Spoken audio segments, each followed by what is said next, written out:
যে আয়োজনকে কেন্দ্র করে তা আমাদের কাছে বসন্ত উৎসব নামে পরিচিত। ঋতুরঙ্গ শেষে একেবারে রাজার মতো আগমন যে ঋতুটির, সেটি হলো ঋতুরাজ বসন্ত।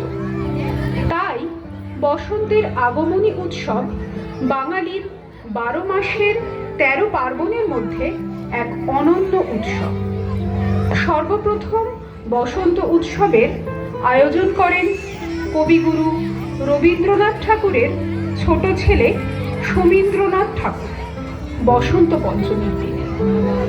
পরবর্তীকালে এই উৎসবটি পরিবর্তিত ও পরিমার্জিতভাবে রঙের মাধ্যমে আনন্দ ভাগ করে নেবার উৎসবে রূপান্তরিত ও বহুল পরিচিতি পায় রবি ঠাকুরের প্রচেষ্টায় 1925 সালে।